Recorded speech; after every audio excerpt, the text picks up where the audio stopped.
Hi guys, എല്ലാവർക്കും സുഖം തന്നെയാണോ? നമ്മൾ ഒരുപാട് സൗന്ദര്യമുള്ള മനുഷ്യന്മാരെ കാണുന്നല്ലേ, ഒരുപാട് ആളെ കാണുന്നുണ്ട് സൗന്ദര്യം അല്ലേ. അപ്പം യഥാർത്ഥ സൗന്ദര്യം നമ്മൾ കണ്ടിട്ടുണ്ട്. യഥാർത്ഥ സൗന്ദര്യം എന്താണെന്ന് നമ്മളെ മനസ്സിൽ, ഓരോരോ വ്യക്തിയുടെ മനസ്സിലും യഥാർത്ഥ സൗന്ദര്യമുള്ള വ്യക്തികളെ നമ്മൾ കണ്ടിട്ടുണ്ടോ?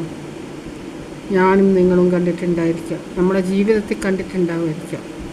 കാരണം അവരാരാണെന്നറിയോ? ആരാണെന്നറിയോ? നമ്മളെ മനസ്സിലാക്കി നമ്മളൊരു കാര്യം പറഞ്ഞു കഴിഞ്ഞാൽ അത് ഉൾക്കൊള്ളുന്ന ആളാണ്, നമ്മളെ സഹായിക്കും, നമ്മളെ മനസ്സിലാക്കുന്നവരുമാണ് നമുക്ക് ഏറ്റവും വലിയ സൗന്ദര്യമുള്ള ആൾക്കാർ ഉണ്ടാകുക.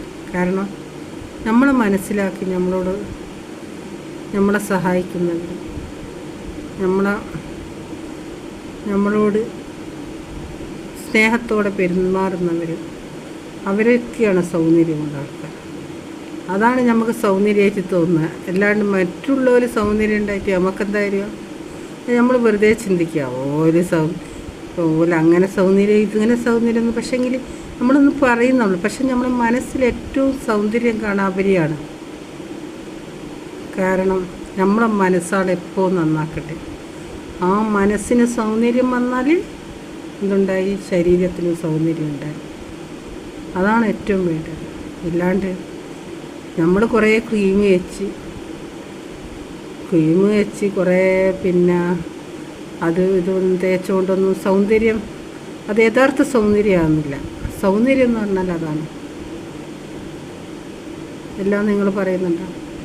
അതെല്ലാം സൗന്ദര്യം എന്ന് പറയുന്നുണ്ട് നിങ്ങൾക്ക് തോന്നുന്നുണ്ടോ? അതാണ് സൗന്ദര്യം. അതുണ്ടെങ്കിൽ നമുക്ക് നമ്മുടെ ശരീരത്തിൽ, നമ്മളെ മുഖത്തും എന്തുണ്ടാവും?